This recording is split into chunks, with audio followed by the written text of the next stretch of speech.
지난 주간에 우리의 관심을 크게 끈 사건이 하나 있습니다. 조금 사람들마다 좀 다를 수도 있지만 전 세계를 집중시킨 하나의 사건이 있었습니다. 구글이 만든 알파고와 우리나라 바둑 기사인 이세돌 구단과의 바둑 대결이었습니다.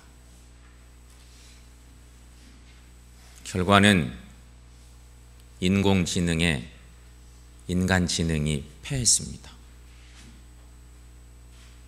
인공지능 하면 그냥 기계적인 간단한 조작일 줄 알았는데 드디어 인공지능에 인간지능이 보기 좋게 패하고 말았어요. 이럴 수 있나 싶을 정도로 처참하게 패했습니다. 400년 바둑 역사가 무너졌다고 얘기하는 소리도 들었습니다. 4천년 바둑 역사 한꺼번에 무너졌다. 하지만 알고 보니 1200대 컴퓨터와 이세돌 구단의 싸움이었습니다. 인공지능적으로 만들어 놓은 1200대 컴퓨터가 작동하면서 그 수를 읽고 1200명 대 1로 싸운 것과 똑같은 것이었어요. 그 싸움을 빗대어서 골리앗과 다윗의 싸움이다, 이렇게 얘기하기도 했었습니다. 저는 이 싸움의 결과를 보면서 생각했습니다. 구글이 갖고 있는 그 엄청난 거대한 자본, 신기술, 이걸로 상징적인 바둑 기사를 꺾은 거예요. 골리앗이죠. 다윗이 졌어요. 근데 이 이세돌 구단의 모습 속에서 저는 오늘날 청년들의 모습을 봤어요. 이 엄청난 세상의 이 여러 구조 속에 청년들의 모습과 비슷하겠다,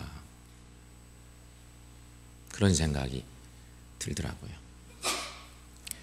지금 우리나라의 국민들의 삶은 한마디로 팍팍합니다. 세대를 불문하고 팍팍합니다. 조금 극단적인 표현을 쓰자면 아이들이 태어나지 않는 나라입니다. 학생들이 사교육과 입시교육에 지쳐서 웃음을 잃어버린 나라입니다. 청년들이 결혼을 기피하고 아이도 낳지 않고 또 살고 싶지도 않은 나라라고 그렇게 얘기하는 나라입니다. 장년들이 장시간 노동과 불안정한 비정규직에 그리고 해고의 위협에 시달리고 있는 나라입니다. 노인들은 어떨까요? 노인은 가난에 찌들려 자살로 내몰리는 나라이기도 합니다. 다문화 가정은 차별과 편견과 차가운 시선에 시달리고 있는 나라입니다. 가만히 있으라던 말에 가족을 덧없이 떠나보내고 진실 규명조차 되지 않는 가슴만 치는 세월호 유족의 나라이기도 합니다. 목숨 걸고 지킨 나라에서 버림받은 독립운동가 후손들의 나라이기도 합니다. 여러분, 지금 이 나라는 요람에서 무덤까지 불안에 시달리는 나라라고 격하게 표현하면 그런 나라라고 하는 것입니다. 우리나라의 아픔은 지금 주변에 있는 청년들의 삶을 보면 잘 알 수가 있습니다. 오늘은 청년주일로 우리 교단이 지키는 특별한 주일이기도 한데 청년들의 삶을 보면 요새 우리나라의 아픔이 어떤 것인지를 알 수 있어요. 청년 세대를 다른 말로 많이 들었죠? 삼포세대라고 합니다. 삼포세대.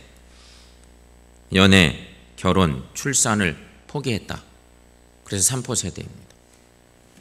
더 나아가서는 오포세대라는 말도 있답니다. 거기에 추가돼가지고 내 집 마련과 대인관계를 기피하는 거예요. 내 집 마련하는 것 정말 어려워졌어요. 그래서 5포 세대, 더 나아가서는 7포 세대, 꿈도 희망도 꿀 수 없는 세대. 이게 우리 아이들 얘기예요. 요즘 청년들 얘기. 요즘 청년들이 처한 사회 경제적인 현실을 자주 하는 신조어들이 있습니다. 헬조선, 지옥 불반도, 금수저, 흑수저, 이생망 이런 말들이 유행하고 있다고 해요. 근데 그 중에 가장 화제가 되고 있는 것은 수저계급론이라고 합니다. 우리가 밥 먹을 때 쓰는 수저 있잖아요. 수저계급론. 수저계급론은 부모의 재산 정도에 따라서 자식의 계급이 금은, 동, 수저 혹 더 나아가서는 흑수저까지 나뉜다고 하는 그런 말입니다. 처음 들어보신 분들도 어른들 중에 계실 거예요.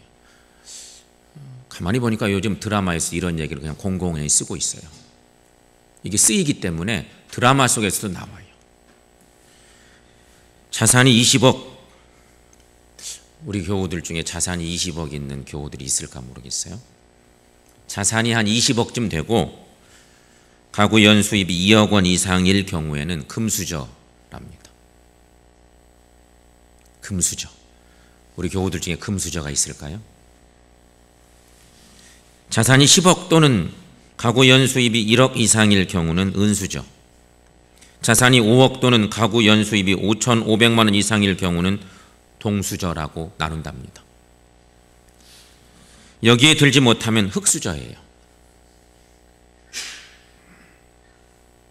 자산이 5천만 원 미만 또는 가구 연수입이 2천만 원 미만 가구 출신이 전형적인 흑수저로 분류된다고 합니다. 참 씁쓸한 이야기입니다. 가슴 아픈 이야기죠. 이처럼 사람을 경제적 기준으로 등급표를 만들면서 젊은이들 사이에서는요, 너는 금수저냐 흑수저냐 묻는다는 것이에요. 그런 물음을 공공연히 던져요. 이런 황당한 질문이 오가면서 사람을 평가름하는 것이죠. 불평등이 심화되고 있는 한국 사회에 대한 청년 세대의 자조가 반영돼 있다는 점에서 사실 그냥 웃고 넘길 수가 없는 안타까운 그런 표현들이죠. 재산의 불평등과 소득의 양극화가 사회 경제적인 지위나 계층으로 고정된다는 현실이 매우 안타깝습니다. 계층 이동성이 사라지고 사실상 계급이 정해진 것이나 마찬가지라고는 인식이 굳어진다면 청년들의 꿈과 희망은 사라지고 그 사회는 점점 활력이 떨어지기 때문인 것입니다. 오래전부터 청년들이 사라지고 있다고 하면서 교회와 청년 선교단체들이 그 원인을 찾고 대안을 모색하기 위해서 많은 노력을 해왔습니다. 90년대 조금 넘었으면서부터 이런 문제가 발생했습니다. 교회도 청년들 선교단체도 많은 애를 쓰고 좋은 방법 없을까? 어떻게 하면 교회의 청년들을, 선교단체 청년들을 불러 모아서 함께 하나님 나라를 꿈꿀 수 있을까? 방법을 많이 모색했습니다. 그러나 우리 사회의 근본적인 모순을 해결하지 못하면서 청년 학생들에게 참여를 강요할 수만은 없는 일이죠. 학업과 아르바이트를 하면서 저임금과 고강도의 노동을 하는 사람들에게 교회의 신앙과 선교를 위해서 적극적으로 활동하라고 요구하기에는 기성세대 한 사람으로, 목회자의 한 사람으로서 미안한 생각이 많이 듭니다. 그럼에도 불구하고 우리 교회는 다행히도 감사하게도 청년들이 요새 열정을 내고 있어요. 미안한 일인데 어른들은 뒷짐지고 있고 청년들은 열정을 내고 있는 모습을 봐요. 그러지 못할 것 같은데.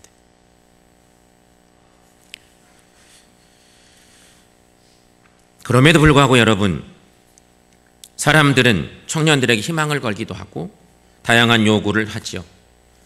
청년들을 미래 해결사로 호출하고 무엇이든지 하라고, 뭐라도 해보라고 추동하고 권유하기도 하는 것이에요.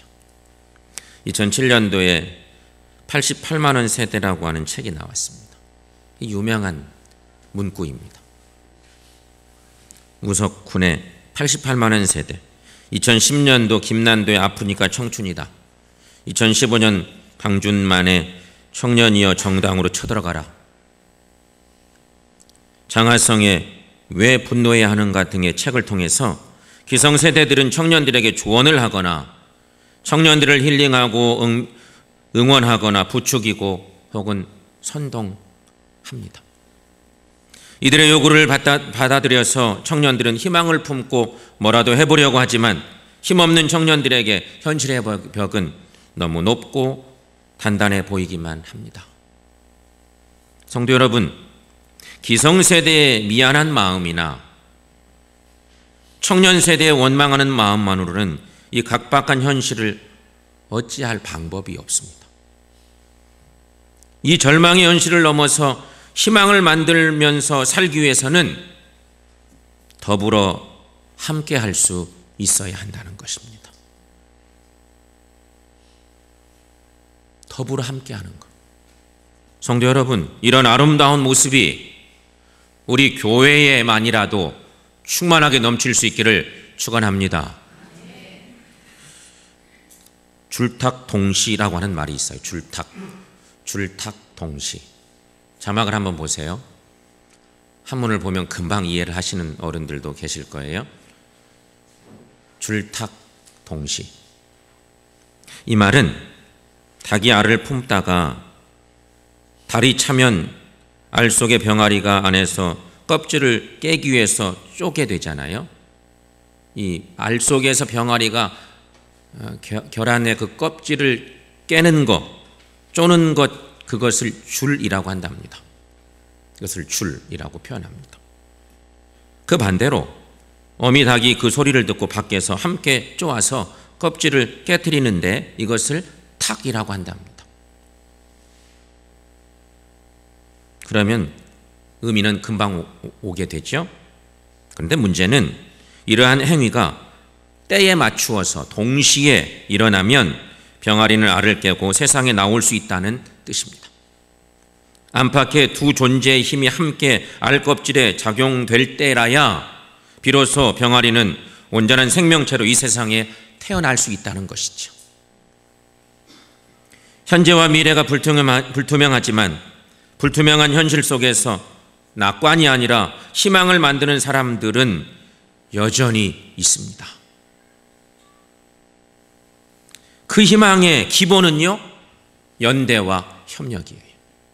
연대와 협력. 이거 동시에 필요한 거예요.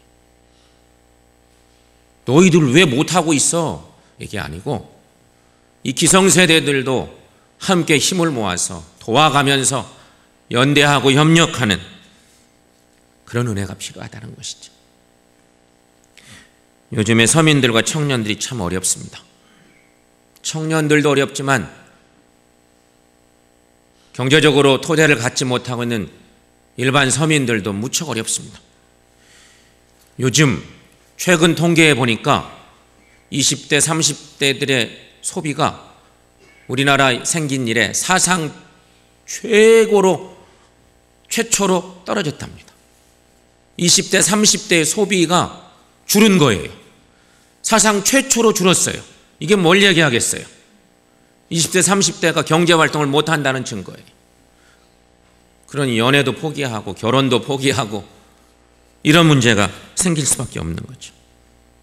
그래도 여러분, 이들을 위해서 금융과 관련된 사회적 기업과 협동조합이 자리를 잡아가고 있답니다. 미미하지만 그런 운동들이 벌어지고 있다는 것이죠. 그것은 희망이에요. 이 아픔을 어떻게 풀어갈까 하는 몸부림이기도 한 것이죠. 민달팽이 유니온이라고 하는 그런 작은 일종의 회사죠. 민달팽이 유니온은 사회경제적 불평등으로 새롭게 주거 취약계층이 된 청년층, 이 청년층 당사자들의 연대인데 이들은 비영리 주거 모델을 실현하고 제도 개선을 실천해서 청년 주거권 보장, 주거 불평등 완화에 기여하는 단체입니다. 또 하나, 장발장 은행도 있답니다. 장발장 은행. 이 장발장 은행은 벌금형을 선고받았지만 생계 곤란 등의 이유로 벌금을 낼 수가 없어서 교도소에서 강제 노역을 해야 하는 이들에게 보증 없이 돈을 빌려주는 것입니다. 대출 심사를 통과하거나 소속 조합원이 되면 최고 300만 원까지 무담보 무이자로 대출을 받을 수 있다는 것이죠. 재원은 시민 모금으로 만든다고 합니다. 시민 모금. 그런가 하면 청년연대은행 토닥도 있습니다. 이름 한번 너무 잘 졌어요. 이 은행은 청년을 대상으로 무담보 무보증으로 돈을 빌려줍니다. 만 15세에서 39세의 청년이 조합원이 되고 최고 100만 원까지 대출을 받을 수 있습니다. 겨우 100만 원? 그럴 수도 있겠어요. 근데 이 돈이 절대적으로 필요할 때도 있지 않겠습니까? 100만 원까지 대출한다는 거죠. 이자와 대출 기간은 채무자가 스스로 정하고 상환을 일시 정지할 수도 있답니다. 조합원이 매달 내는 출자금이 재원이에요. 여러분, 그래도 이런 몸부림이 있어서 다행이라고 생각되지 않습니까? 참 어려운 시대인데 이런 노력들을 하고 있어요. 우리들 중에 대부분이 이런 거 들으면 참 쓸데없는 짓 한다. 혹 이런 생각 하시는 분 있습니까? 뭐 그런 걸 하나? 아니에요. 정말 필요한 것이죠. 여러분, 지금 우리 청년들 생각해 봅니다. 지금 청년들에게 필요한 것은 현실에서의 작은 승리와 성공의 경험입니다. 이게 너무 필요합니다. 모든 희망이 사라진 것 같은 이 포기의 시대에 무엇을 과감히 내려놓고 무엇을 새롭게 붙잡을 것인가 하는 물음과의 치열한 싸움을 통해서 희망을 잡아야 하기 때문이죠. 이는 기성세대가 청년이 행동하면서 발산하는 목소리에 귀를 기울이고 그 요구를 수용할 때 가능하다고 하는 것입니다. 여러분, 낙관한다 하는 그런 말이 있죠. 낙관은 사실적 수치에서 출발한다고 합니다. 객관적인 수치와 통계에 의해서 사람들은 미래를 비관하거나 혹은 낙관하기도 하는 것이죠. 그러나 여러분, 희망이라고 하는 것은요, 희망은 수치나 자료가 아닌 눈에 보이지 않지만 사랑과 우정과 정의와 평화 등과 같은 소중한 가치들에서 출발하는 것이에요. 이렇게 보이지 않고 만질 수 없는 가치들의 근거에서 더욱 정의로운 세상, 좀 더 평화로운 미래를 꿈꾸고 기다리며 만드는 것, 그것은 청년들과 기성세대가 함께 희망을 품는 일이기 때문인 것입니다. 사랑하는 성도 여러분, 이것을 풀 수 있는 방법이 뭘까? 사랑입니다. 사랑. 기독교의 최고의 중요한 진리로 우리가 믿고 따르고 그 안에 우리가 거하기를 원하는 사랑이 해결할 수 있다는 것입니다. 여러분, 사랑은요, 다양하고 폭이 넓습니다. 사랑은 그 어떤 것도 다 담아낼 수가 있습니다. 특히 올해 우리 기장 청년회 올해 청년의 주제가 오늘 말씀 제목하고 같습니다. 어여쁜 그대여 일어나 함께 가오. 성경에 있는 말씀에 그대로 옮겨진 표어입니다. 어여쁜 그대여 일어나 함께 가오. 여러분, 이 표어는요, 마음과 의지를 모아서 함께 일할 수 있는 의기투합의 사랑을 말하는 것입니다. 사랑은 아름답고 평화로운 공동체를 만드는 데 있어서 가장 기본적으로 필요한 요소예요. 그리고 그 공동체를 지속하기 위해서도 사랑이 가장 중요해요.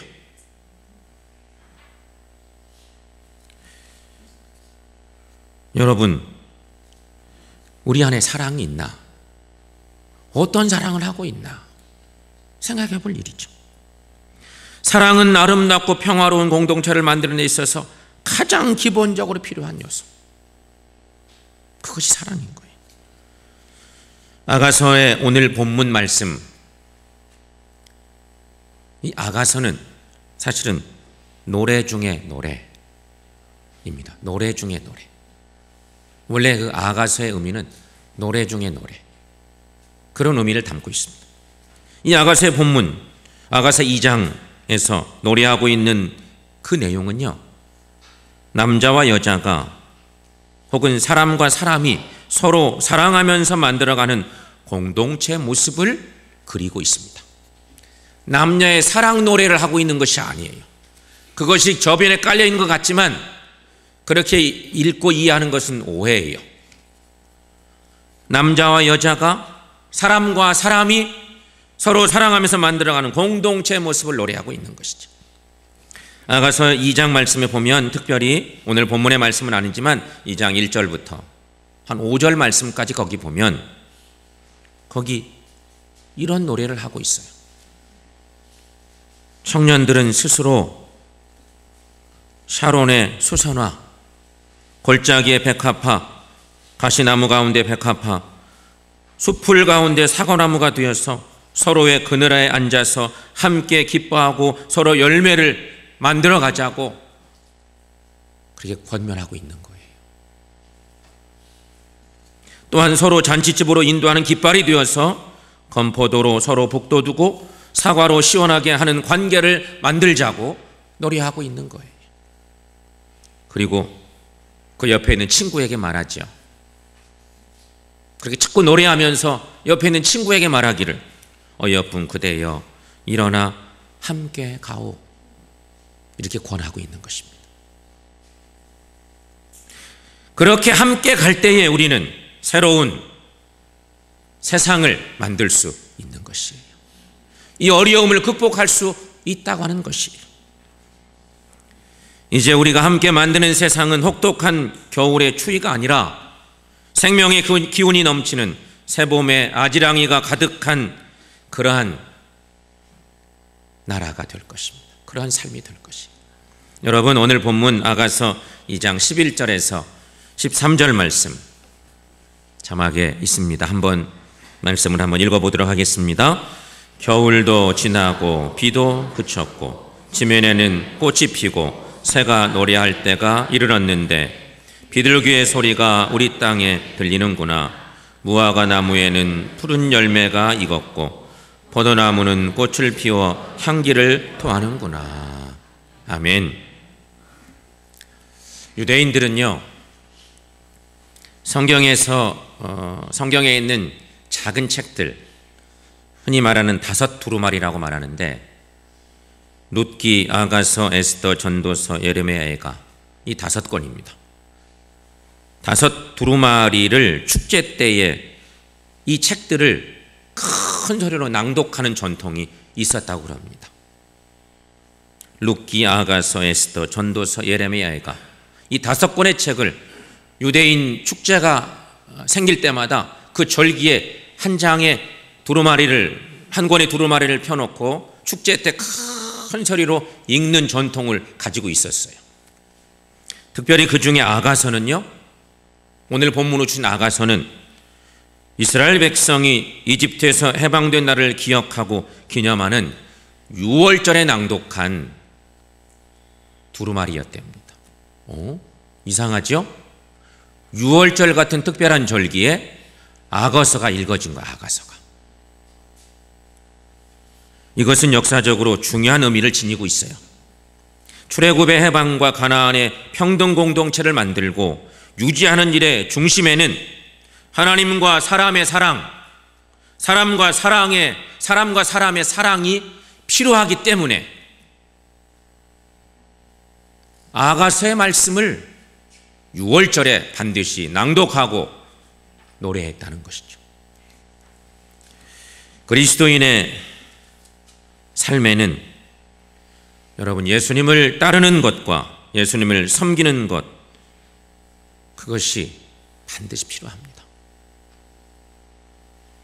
주님을 따르고 주님을 섬기는 것, 이거 누가 하겠어요? 주의 자녀 되어 사는, 주의 백성 되어 사는 그리스도인들에게 반드시 필요한 것인데, 이것이 바로 서로 사랑함으로 드러나는 것이에요. 주님을 따르고 섬기는 일, 그리스도인들에게만 필요한 일, 그것은 우리가 서로 사랑함으로 나타나는 것이죠. 그러므로 우리가 서로 더 많이 섬기고 더 많이 사랑함으로써 예수님의 확실한 제자가 되고 진정한 하나님 나라의 모습을 드러낼 수 있기를 축원합니다. 성도 여러분, 예수님의 이름으로 공동체를 이루고 그 정체성을 지키기 위하여서 쓴맛도 감당하면서 서로 사랑할 수 있는 우리 모두가 될 수 있기를 축원합니다. 제자들끼리 서로 사랑하는 일은 우리가 이웃을 사랑하고 원수까지도 사랑할 수 있는 그 첫걸음이기 때문인 것입니다. 여러분, 우리끼리 사랑 못하면요, 이웃 사랑할 수 없어요. 우리끼리 화합하지 못하면 세상에 나가서 어떻게 세상을 섬길 수가 있겠어요? 할 수가 없어요.